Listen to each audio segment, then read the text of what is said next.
Episode 48. You tucked me in, so I left you breakfast. When Ye Shu got up to wash up, he spotted another sticky note on the mirror. He finished up and stepped into the living room. One glance at the table and he was speechless. Who eats soy milk and fried dough sticks at 3 in the afternoon?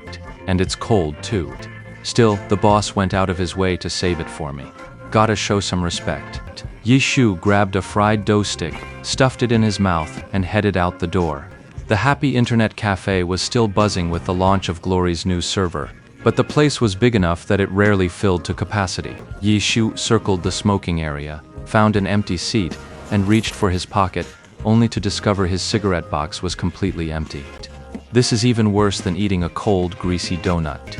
To make matters worse, I'm out of smokes and out of cash. How am I supposed to live like this?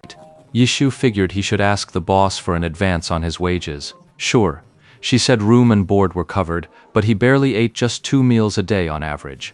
Could the savings be converted into cigarette money instead? But considering Chen Guo's utter loathing for cigarettes, Ye Shu figured this particular pipe dream was doomed from the start. Lost in his thoughts, he felt a tap on his shoulder and spun around. It was Chen Guo who had tapped him. As Ye Shu turned, the fried dough stick in his mouth nearly smeared across her face. Chen Guo was fuming. She immediately started to berate him. You've got a cigarette in your mouth, a fried dough stick in your mouth. Is there anything you can't hold with your teeth? Can't you just hold it with your hands? The thought made Chen Guo recall just how beautiful Ye Shu's hands were. Hands that lovely, stained by cigarette smoke or greasy from a fried dough stick. What a waste. So, is it right to have a cigarette or a greasy donut in your mouth? Shit. What kind of nonsense is this? Chen Guo shook her head, shot Ye Shu a glare, and said, Come with me. Ye Shu followed Chen Guo toward the front desk. Tang Ru was already sitting behind the counter. Seeing Chen Guo bring Ye Shu over, she stood up first, a smile on her face. Tang Ru, Ye Shu. Chen Guo introduced them to each other. Hello. Tang Ru extended her hands. Chen Guo stared at them, utterly envious. Ye Shu's hands were indeed handsome, but they were still a man's hands. If they truly belonged to a woman, they'd be a bit too large. Tang Ru's hands, however, were truly a woman's hands. Descriptions like mutton fat jade or tender green shoots wouldn't feel the least bit excessive when applied to them. Hello. Ye Shu had just crammed the fried dough stick into his mouth in a couple of bites. He was chewing vigorously, making his speech rather muffled. Seeing Tang Ru extend her hand, he quickly offered his own. They shook. Tang Ru also made a point of glancing at Ye Shu's hand, but she was very discreet about it, just a quick, natural look during the handshake before her gaze returned, politely, to meet his eyes.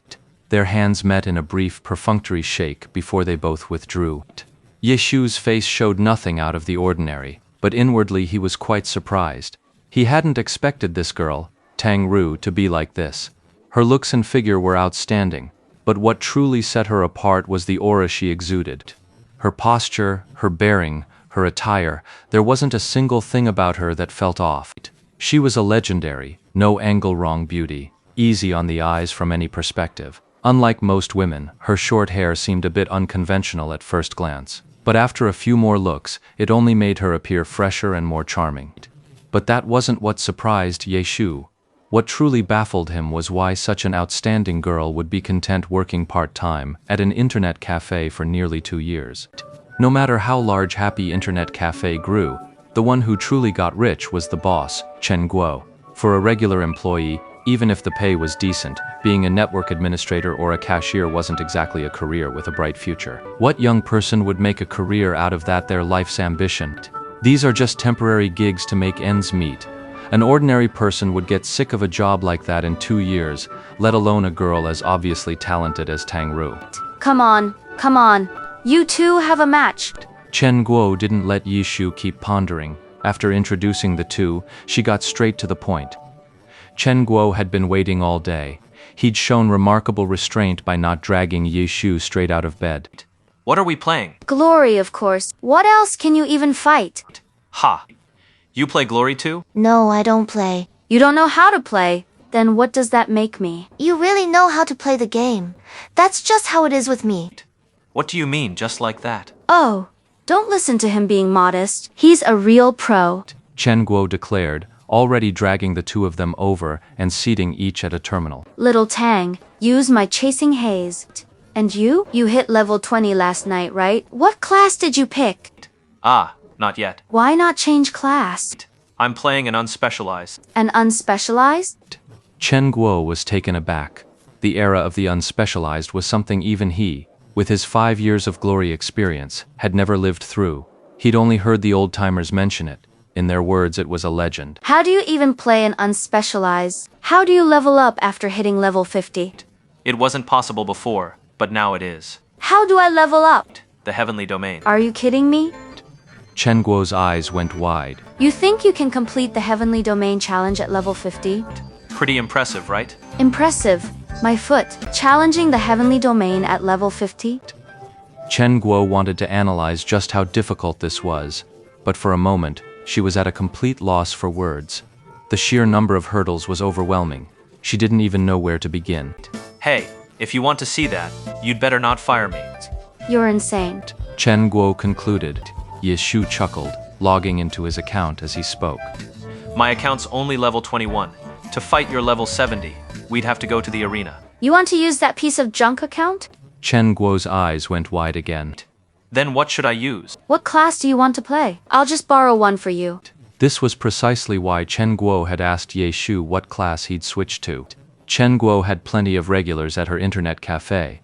Borrowing an account or two for a bit, she was pretty confident she could manage that. Unspecialized. Get lost. Tang Ru watched the two of them with keen interest. It was just as everyone said, this guy really had a knack for getting under Chen Guo's skin. Just play it casually. No need to be so serious. Exactly. How can a level 21 fight a level 70? The arena, obviously. Chen Guo was speechless. The correction field is just for practice. Wins and losses don't count toward your character rating. That's because in the balanced arena, the system equalizes all character stats and gear. After the balancing, even a level 21 character won't be that far behind a maxed out level 71 in terms of raw attributes. But even with stats balanced, the gap in skills remains. A level 21 character definitely doesn't have the post-20 skills. That's something the system can't just patch in. Even with the level correction, a level 21 character is still at a disadvantage against a level 70. You forgot. I'm an unspecialized. Level 20 or 70, it makes no difference. Chen Guo realized he was right. For an unspecialized character, it didn't matter at all, since they never get mid to high level skills above level 20 anyway.